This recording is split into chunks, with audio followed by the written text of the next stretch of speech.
Saat ini, Yuki sedang bersama Misaki dan berada di toko elektronik, di mana mereka baru saja membeli komputer untuk Misaki dan akan segera pulang. Meskipun Misaki tak menemukan komputer yang ia cari, tapi Misaki tetap senang karena ia bisa berkencan dengan Yuki. Namun Yuki sendiri kaget mengetahui Misaki yang mencari PC dengan model PC gaming, padahal Misaki tak bermain game sama sekali. Yuki juga tak bisa membayangkan orang selembut Misaki nge-headshot orang-orang di komputernya dan berharap Misaki tak masuk ke dalam lubang semacam itu di masa depan. Misaki sendiri heran kenapa Yuki memilih custom build PC yang penuh dengan lampu-lampu RGB. Menurut Yuki, ia memilih hal semacam itu agar terlihat keren saja dan tak ada alasan lain. Padahal Misaki hanya membutuhkan komputer yang sederhana yang digunakan untuk pekerjaan kantoran standar biasa. Yuki juga heran kenapa Misaki tiba-tiba mencari komputer dan bertanya langsung ke Misaki. Menurut Misaki, ia merasa tak harus terjebak di masa lalu dan harus bergerak maju. Namun pada akhirnya, hari ini Misaki tampak begitu bahagia karena bisa berkencan dengan Yuki, di mana perkataan Misaki sebelumnya, Yuki merespon dengan jawaban kalau ia merasakan hal yang sama. Namun Misaki kesal karena Yuki tak mengerti apapun. Yuki bingung, bukankah harusnya tak masalah bersikap formal seperti itu untuk menjawab masalah Misaki? Apalagi jawaban itu datang dari Yuki yang sangat sulit bersosial dan introvert. Bagi Yuki, orang seperti Misaki adalah musuh terbesarnya. Juga saat ini, Misaki menggandeng Yuki, di mana Yuki bisa merasakan dada Misaki yang sengaja ditekan. Misaki tiba-tiba bertanya, apakah Yuki sudah punya pacar sekarang? Namun Yuki merasa dirinya merasa dihina dengan pertanyaan itu. Misaki yang mendengar itu berkata balik ke Yuki, jadi tak masalah untuk menghina Yuki, di mana tubuh Misaki berubah posisi dan sekarang Yuki bisa merasakan kelembutan kulit Misaki secara langsung. Yuki tiba-tiba memohon ke Misaki untuk melepaskannya sekarang. Namun Misaki mengira Yuki ingin merasakannya secara langsung tanpa busana sedikit pun. Tapi bukan itu maksud Yuki, di mana lengan Yuki dicengkram sangat kuat oleh Misaki dan membuatnya tak bisa bergerak.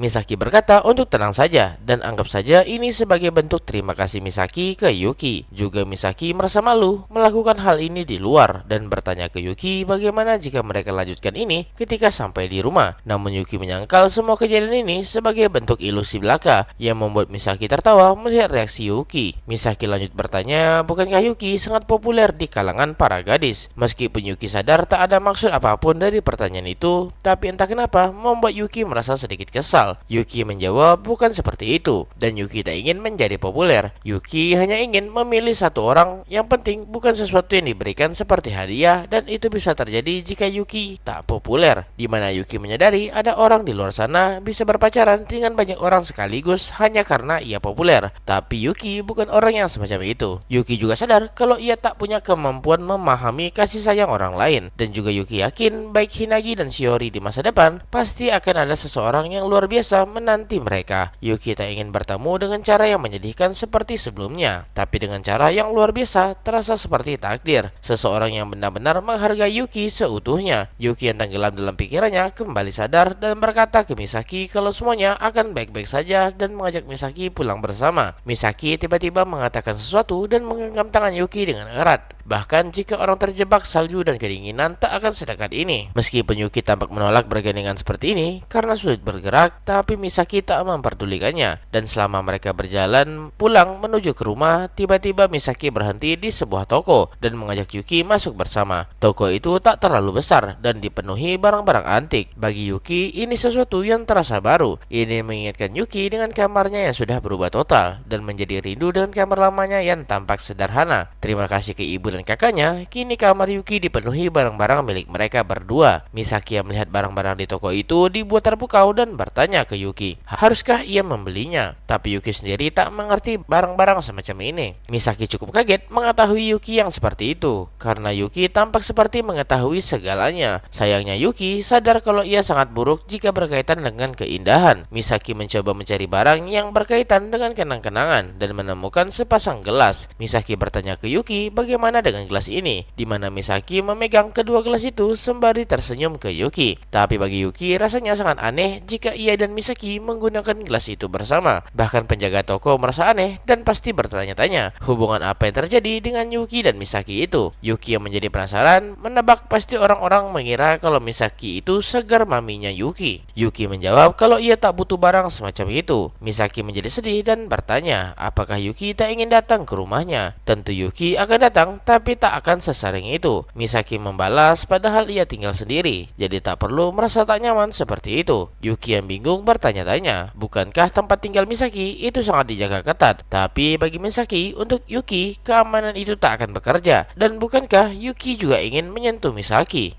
Dan dengan cepat Yuki mengiyakannya. Dan setelah keluar dari toko, Yuki diundang ke rumah Misaki, dan setelah selesai berbelanja komputer dan memasangnya, Misaki masih merasa tak yakin dengan kemampuan komputernya. Tapi seharusnya semuanya akan bekerja dengan baik sekarang. Yuki penasaran dan bertanya ke Misaki apa yang akan ia lakukan dengan komputer ini, di mana Misaki berencana ingin membuka bimbingan belajar. Karena itulah Misaki harus mempersiapkan materi pelajaran terlebih dahulu. Jika Misaki yang dulu, ia bisa bertanya ke para guru di sekitarnya. Tapi sekarang Misaki harus menyiapkan semuanya sendirian. Yuki bertanya pelajaran apa saja yang akan Misaki ajarkan, di mana menurut Misaki ia berencana mengajar untuk tingkatan SD karena Misaki juga sangat menyukai anak-anak dan ingin mencobanya sekali lagi. Yuki merasa jika itu Misaki yang mengajar pasti akan sangat menyenangkan. Misaki mendengar itu tersenyum lembut dan membuat Yuki kaget melihat reaksi yang semacam itu. Misaki bertanya ke Yuki apakah ia benar-benar layak untuk mengajar. Yuki bingung apakah ia harus menjawabnya karena ia tak mengerti mengapa Misaki bertanya hal semacam itu. Yuki menjawab kalau ia percaya Misaki layak menjadi seorang guru. Misaki meminta maaf karena sudah menunjukkan sisi yang memalukan seperti itu, dan air mata mulai jatuh dari mata Misaki. Yuki bingung apakah ini benar-benar keputusan terpenting bagi Misaki. Yuki lanjut berkata, jika itu Misaki, semuanya pasti akan berjalan dengan baik. Mendengar itu membuat Misaki merasa sangat senang dan langsung memeluk Yuki dengan erat. Yuki bingung mengapa Misaki memeluknya seperti itu. Yuki sekuat tenaga menahan dirinya agar akalnya tak menghilang begitu saja. Jika Yuki tak menahannya, pasti akan berakhir menjadi bencana. Setelah itu Yuki pulang dan Misaki merasa sedih karena Yuki pulang secepat itu. Padahal Misaki ingin menunjukkan rasa terima kasihnya. Namun bagi Yuki, jika Misaki lakukan itu, Yuki bisa mati kering nantinya. Misaki tersenyum dan menggoda Yuki sembari bertanya, memang apa yang Yuki harapkan terjadi? Dan Yuki berkata jika ia mengatakannya dengan keras, pasti akan jadi masalah besar. Misaki sekali lagi berterima kasih ke Yuki atas apa yang terjadi hari ini. Ini membuat perasaan Misaki menjadi sedikit lebih lega. Yuki sendiri heran mengapa Misaki bersikap seperti itu ke Yuki secara berlebihan. Padahal mereka baru saja bertemu, tapi Misaki tampak benar-benar menyukai Yuki. Misaki berkata kalau Yuki bisa sering-sering datang kemari, tapi Yuki langsung menolaknya. Misaki bertanya-tanya sampai kapan Yuki bisa menolak dirinya. Yuki pun memutuskan untuk pulang, dan Misaki sekali lagi berterima kasih atas hari ini. Bagi Yuki, ini adalah satu-satunya kesempatan untuk melarikan diri, di mana dengan cepat Yuki memasang sepatu dan langsung keluar dari ruangan. Di mana sebelum keluar, Yuki menyadari Misaki yang menerima telepon dari seseorang. Yuki masih bisa mendengar Misaki menjawab telepon itu, di mana tiba-tiba suara Misaki berubah dan menyebut nama Mikia. Yuki yang mendengar nama itu tampak tak asing. Juga Misaki pernah menyebut nama itu sebelumnya, tapi Yuki tak bisa mengingat apapun dan memutuskan untuk pulang.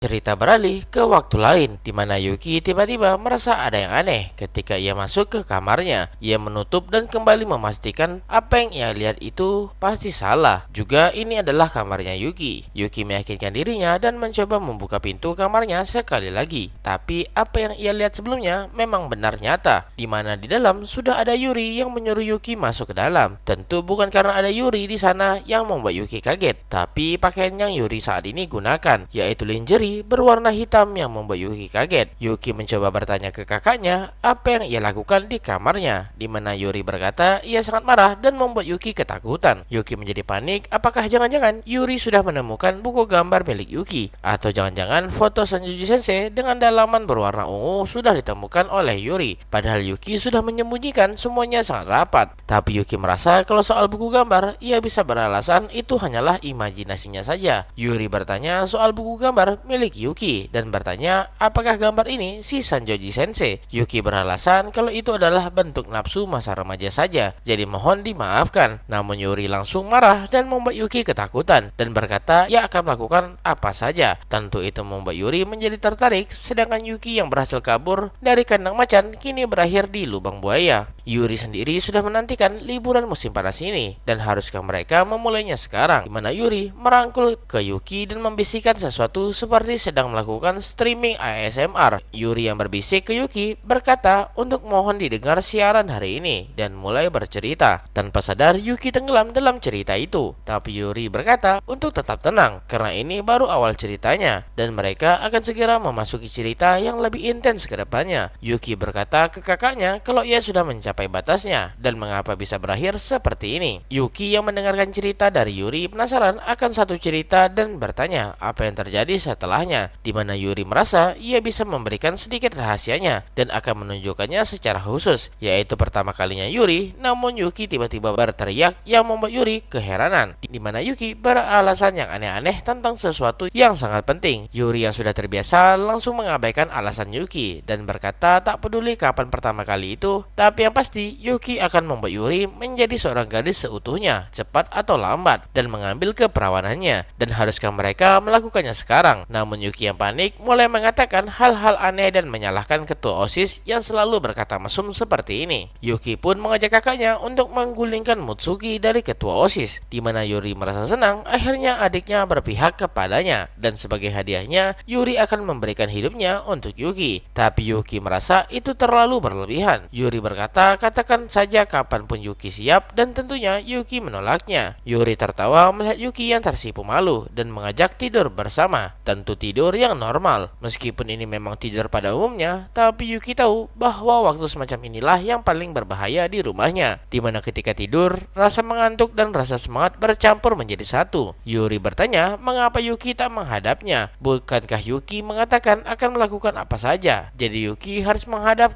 ke Yuri ketika tidur. Padahal Yuki sendiri yang memilih pakai lingerie semacam ini. Tapi Yuki merasa kalau pakaian itu terlalu mesum. Yuki juga bertanya ke Yuri apakah Yuri juga penasaran soal ketiak. Yuri sendiri merasa tak terlalu tertarik dengan fetis ketiak. Tapi jika itu fetisnya Yuki, Yuri akan memperlihatkannya dengan senang hati. Dimana dengan kesadaran penuh, Yuri menunjukkan ketiaknya langsung ke Yuki. Reaksinya sangat berbeda ketika sedang bersama Hinagi atau Sanjoji Sensei sebelumnya. Dimana Yuki menyadari kalau akal sehat di rumah ini sudah benar-benar hancur berantakan.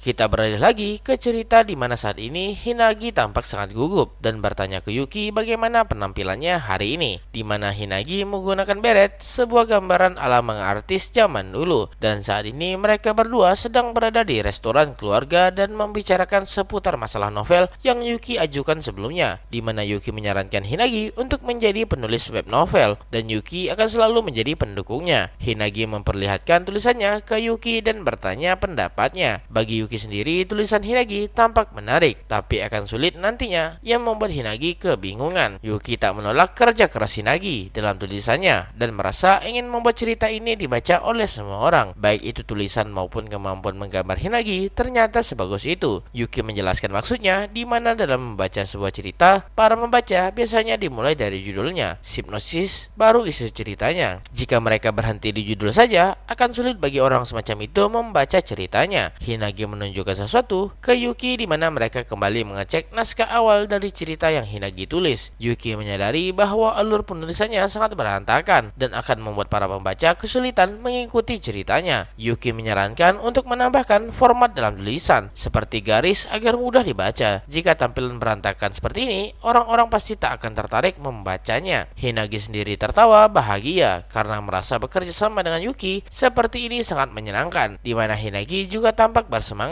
dan lanjut mengerjakan ceritanya. Yuki lanjut berkata kalau judulnya sudah sangat bagus, juga hipnosisnya juga sangat sempurna. Isi ceritanya sebenarnya sangat menarik, tapi hanya perlu dirapikan sedikit saja. Hinagi sendiri merasa ada banyak hal yang ingin ia ceritakan, tapi rasanya sangat aneh. Awalnya Hinagi merasa sangat mustahil menulis cerita, tapi sekarang Hinagi merasa ia bisa melakukan ini untuk selamanya. Yuki merasa senang Hinagi dapat motivasi setinggi itu. Juga cerita yang Hinagi tulis itu bertema bertemakan komedi romantis. Cerita yang sangat hangat di mana menceritakan seorang gadis yang menjadi main karakter yang tanpa sengaja melukai teman masa kecilnya tanpa niatan apapun dan berakhir penyesalan. Di perjalanan cerita, sang gadis mulai memahami arti penting orang tersebut dalam hidupnya dan mencoba memperbaiki hubungan mereka yang sudah rusak. Yuki lanjut berkata kalau proses ceritanya sudah sangat bagus dan harusnya bisa diupload dalam 3 hari mendatang. Hinagi menjadi sangat bersemangat, tak percaya ceritanya akan segera diterbitkan di publik dan penasaran apakah ada orang yang benar-benar membacanya. Yuki berkata untuk tenang saja karena bagi Yuki cerita ini sangat menarik sekali. Juga anggap saja Yuki sebagai pembaca pertamanya Hinagi. Hinagi bercanda dan bertanya apakah Yuki ingin meminta tanda tangannya. Yuki menseriuskan candaan Hinagi dan berkata ia sudah siap akan hal itu dan membawa krayon berwarna yang membuat Hinagi menjadi tersipu malu. Meskipun begitu, Hinagi tetap melakukannya dengan wajah yang tersenyum bersemangat. Tapi Hinagi merasa akan sangat sedih jika membaca komentar yang negatif. Karena tak seperti Yuki yang punya mental baja, Hinagi sangat rapuh. Yuki bercanda dan bercerita kalau akhir-akhir ini ia sering kalah dalam perang dan membuat mentalnya semakin hancur. Ibu dan kakaknya membuat Yuki tak berdaya setiap hari. Bahkan kemarin ketika Yuki pulang dan langsung mandi, ibunya sudah ada di sana menunggu Yuki. Yuki bertanya-tanya apakah ia masih seorang anak kecil yang harus dimandikan ibunya sendiri. Namun pada akhirnya mereka berharap orang-orang membaca cerita buatan Hinagi. Hinagi merasa senang Yuki selalu membantunya dan jika Yuki tak menyarankan ide ini, Hinagi tak akan pernah mengetahui betapa menyenangkannya menulis cerita semacam ini. Seperti yang Yuki katakan, untuk jangan takut melangkah maju, mencoba hal yang baru. Bagi Hinagi, bersama Yuki itu terasa selalu menyenangkan. Tapi Yuki merasa tak seperti itu. Karena itulah Hinagi sangat mencintai Yuki. Senyuman yang tampak bersinar, tampak suci dan indah terpancar dari wajah Hinagi. Bagi Yuki, ia harus bisa menemukan jawaban dan tak bisa terus-menerus terdiam seperti ini.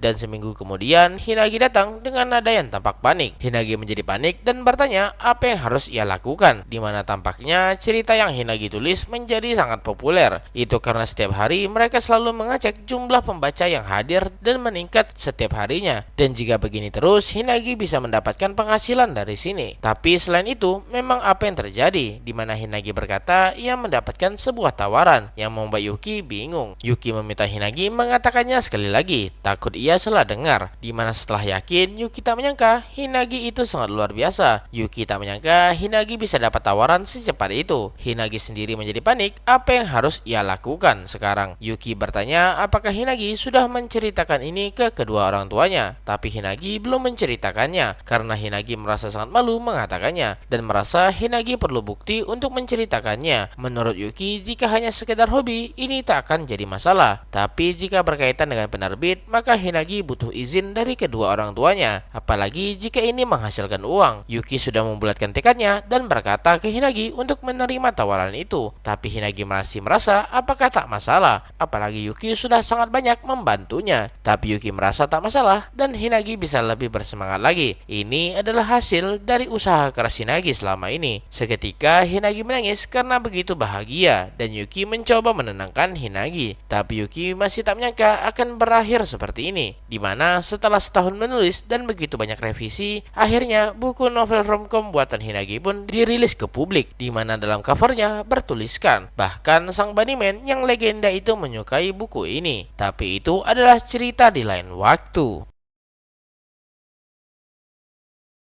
Dan sekarang kita beralih ke sudut pandang Oka, di mana Oka merasa terlena dengan sistem kerja remote, yaitu bekerja di rumah. Membuat Oka sangat sulit untuk bertemu dengan orang-orang di kantor lagi, karena begitu nyamannya bekerja di rumah. Di kantor, suasana tampak polos dan biasa saja, bahkan kursinya tampak tak terlalu nyaman. Untungnya, karena bonus dari penghasilan anaknya Yuki, Yuki membelikan kursi kantor terbaik untuk Oka, dan itu membuatnya bisa bekerja lebih keras di kantor. Bagi Oka, kerja dengan kursi pemberian Yuki rasanya seperti dipeluk Yuki dari belakang. Hanya berpikir seperti itu saja sudah membuat Oka merasa sangat nyaman dan tenang sekali. Akhir-akhir ini Yuki juga tampak sangat menggemaskan. Oka sendiri sangat menyukai pekerjaannya. Tapi jika harus bekerja di kantor, ia harus bersiap-siap seperti menggunakan make up dan merupakan bagian dari profesionalisme. Meskipun rasanya sulit, tapi Oka tetap mengerjakan tugasnya. karena ada banyak hal yang harus Oka selesaikan di kantor, seperti mengecek dokumen dan melakukan rapat. Oka juga memberikan saran ke juniornya bernama Hiragi untuk mengambil peran dalam mengawasi anak magang, karena ada satu gadis yang tampak menjanjikan. Namun Hiragi merasa posisi itu terlalu berlebihan. Namun Oka sendiri mengenali gadis itu, dan jika gadis itu bergabung ke perusahaan mereka, gadis itu akan berada di bawah Hiragi. Karena tampaknya gadis itu sudah sangat membantu Yuki dalam menyelesaikan masalah penuduhan palsu yang dialami Yuki sebelumnya. Hanya dari itu saja sudah membuat Oka merasa dapat mempercayai gadis itu. Juga Hiragi juniornya Oka sudah berada di titik untuk mendapatkan juniornya sendiri. Jika Hiragi bisa bertanggung jawab dengan baik, itu akan sangat melegakan. Komunikasi seperti ini juga bagian dari bekerja di kantor. Meskipun hubungan Oka di kantor tampak sempurna, tapi ada beberapa orang yang membuat Oka juga merasa tak nyaman, di mana terkadang seseorang mengajak Oka makan bersama sepulang kerja. Bahkan orang itu sudah mengajak Oka ketiga kalinya. Oka sudah menolak semua ajakan semacam itu karena ia ingin pulang lebih awal. Oka menolak ajakan orang itu karena ia akan bersiap-siap liburan bersama anaknya, jadi ia harus pulang lebih awal. Meskipun Oka sudah bercerai, ia tetap seorang ibu dari 2 anak. Oka penasaran kenapa rekan kerjanya tak mencari wanita yang lebih muda darinya, yang masih single tentunya, dan kenapa selalu berfokus ke Oka saja. Rekan kerja itu lanjut berkata, bukankah kedua anak Oka itu sudah remaja? Di umur segitu, biasanya mereka sangat tak nyaman jika orang tuanya mengganggu waktu mereka. Juga untuk anak yang sudah SMA, tentunya bisa mencari makan sendiri. Oka dengan tenang berkata kalau ia sudah janji akan membuatkan mereka makan malam. Namun rekan kerja Oka tetap tak menyerah dan berkata untuk bertemu di lain waktu saja. Ia juga mengenal restoran yang sangat enak dan terkadang penting untuk sesekali melupakan anak-anak dan punya waktu privasi sendiri. Oka menjadi kesal dan berkata untuk jangan berbicara padanya lagi. Oka mencoba menahan amarahnya karena hal semacam itu sangat mengganggu. Apalagi mendengar kalimat untuk melupakan anak-anak, itu sesuatu yang mustahil bagi Oka. Bagi Oka, kedua anaknya adalah yang terpenting dalam hidupnya. Semakin Oka mengingat perkataan rekan kerjanya itu, semakin membuat Oka kesal. Oka bergegas pulang ke rumah dan akan meminta Yuki memanjakannya. Apalagi akhir-akhir ini interaksi Oka dan Yuki semakin meningkat. Hanya itu saja sudah membuat Oka merasa sangat bahagia, di mana Yuki mulai melihat Oka dan tak mengabaikannya lagi. Setelah berbelanja sebentar, Oka langsung pulang ke rumah, di mana sebelum sampai ke rumah, Oka bertemu anaknya yang menggunakan tracksuit tampak seperti selesai berolahraga. Entah kenapa Oka merasa aneh, karena tak seperti biasanya melihat Yuki rasanya membuat Oka tampak cenut-cenut. Entah apa karena Oka mengubah cara pandangnya ke Yuki, atau karena Yuki yang mulai terbuka padanya, dan mungkin saja karena dua hal itu juga. Oka berjalan perlahan menuju Yuki, tapi Oka menyadari Yuki sedang berbicara dengan seorang pria tak dikenal, di mana ketika Oka menyadari siapa itu membuat Oka terdiam karena syok. Oka bingung kenapa pria itu ada di sini. Dan sekarang beralih ke sudut pandang Yuki, di mana setelah Yuki menyelesaikan rutinitasnya yaitu jogging sore, ia pun pulang ke rumah. Di depan rumahnya, Yuki menyadari sebuah mobil berwarna hitam terparkir di sana dan terdapat seorang pria yang berdiri di dekatnya. Pria itu mendekati Yuki dan bertanya apakah Yuki mengenali wanita bernama Kokonoe Oka yang tinggal di gedung ini. Yuki bertanya balik apakah pria itu orang yang mencurigakan, tapi orang itu menyangkalnya, dan jika itu memang benar, mana mungkin ada orang yang mengiyakannya, dan Yuki yakin kalau orang ini sangat mencurigakan. Orang itu berkata kalau ia kenalannya Oka, dan membuat Yuki penasaran memang pria itu siapanya Oka. Pria itu menjadi kesal, seharusnya Yuki lah yang memperkenalkan dirinya terlebih dahulu. Namun Yuki menghiraukannya dan masuk ke dalam, tapi langsung dihentikan pria itu. Pria itu berkata bukankah Yuki harus memperkenalkan dirinya dulu baru bertanya balik, tapi Yuki sendiri tak tertarik sama sekali dengan pria itu, yang membuat pria itu kesal. Yuki berkata kalau akhir-akhir ini ia sering mendapat ancaman, jadi ia hanya berhati-hati saja. Bahkan jika pria ini kenalannya Oka, Yuki harus memahami orang seperti apa pria ini. Jika itu adalah tipe orang yang langsung mendobrak masuk, Yuki harus berhati-hati. Tapi jika pria ini ternyata sangat dekat dengan ibunya, tak mungkin ia tak mengetahui di mana Oka tinggal. Yuki berkata kalau Kokonoe Oka itu adalah ibunya, jadi ada urusan apa pria itu mencari ibunya Yuki. Pria itu langsung mengenali Yuki dan merasa ini akan menjadi mudah. Juga pria itu penasaran penasaran didikan apa yang diajarkan Oka ke Yuki. Tapi itu untuk lain waktu saja. Pria itu meminta Yuki untuk mengikutinya yang membuat Yuki tak mengerti. Yuki tak pernah sekalipun bertemu seseorang yang seaneh pria ini. Setelah semua pembicaraan ini, tiba-tiba ia bersikap seperti teman lama yang sudah Yuki kenal dan rasanya sangat menyeramkan. Pria itu tiba-tiba saja mengatakan sesuatu yang aneh, di mana pria itu memperkenalkan dirinya bernama Shugi Toren dan ia adalah ayahnya Kokonoe Yukito.